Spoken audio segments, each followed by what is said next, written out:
माननीय सदस्य प्रदीप यादव जी। अध्यक्ष महोदय, मैंने जो प्रश्न ध्यानाकर्षण के माध्यम से सरकार के सामने लाया है, स्पष्ट है कि मैंने कहा है कि झारखंड में उर्दू भाषा से ताल्लुकात रखने वालों की संख्या काफी है।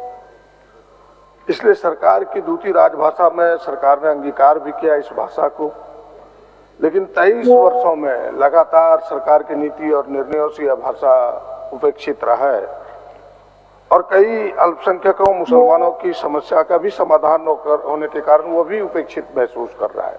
उसमें कुछ हमने उदाहरण रखे हैं सामने सरकार के कि झारखंड में प्राथमिक विद्यालयों के जो उर्दू पद थे उन पदों को डाइंग कैडर घोषित करना, उर्दू एकेडमी का गठन न होना, मदरसा बोर्ड का गठन न होना, अल्पसंख्यक वित्त निगम का गठन न होना, वक्फ बोर्ड का पुनर्जीवित न करना, हज कमेटी को पुनर्जीवित न करना, कई हमने उदाहरण दिए।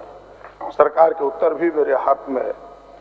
पहले तो सरकार ने मेरे प्रथम जो हमने प्रश्न लाया था उर्दू भाषा के, तो इन्होंने कहा कि यह शिक्षा विभाग से संबंधित है, फिर शिक्षा विभाग के भी उत्तर अलग से आए। तो पहले प्रश्न को मैं, जो पहला मेरा खंड है अध्यक्ष महोदय, अगर इसको आप देखें तो यह उत्तर अपने आप में विरोधाभास है। कभी कुछ लिखता है विभाग, कभी कुछ लिखता है। अब मैं केवल उसके दो चीजों को पढ़ता हूं अध्यक्ष महोदय।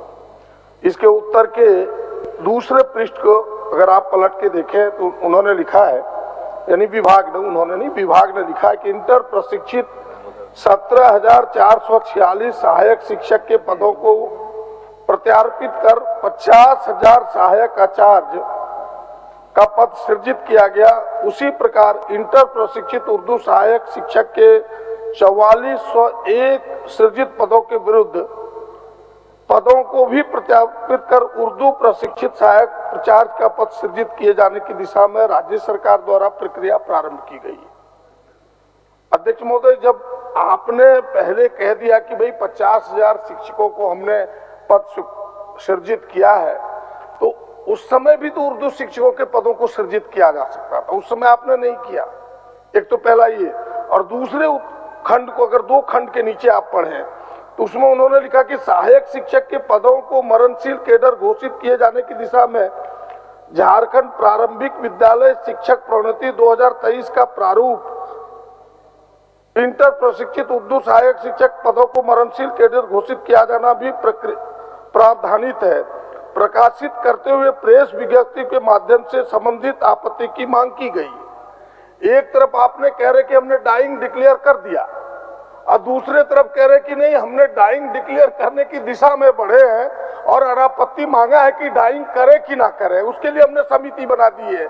तो हमें लगता है कि भाई क्या उत्तर है, पहले सरकार अपने समझे और इसको अध्ययन करे कि बताए कि भाई आपने पहले डाइंग डिक्लेयर किया कि नहीं, और अगर नहीं किया तो ये बताए, पहले स्पष्ट तो करे तब तो कुछ पूछे। अध्यक्ष महोदय। माननीय मंत्री जी। अध्यक्ष महोदय, नई शिक्षा नीति के तहत सिर्फ नाम बदला गया है।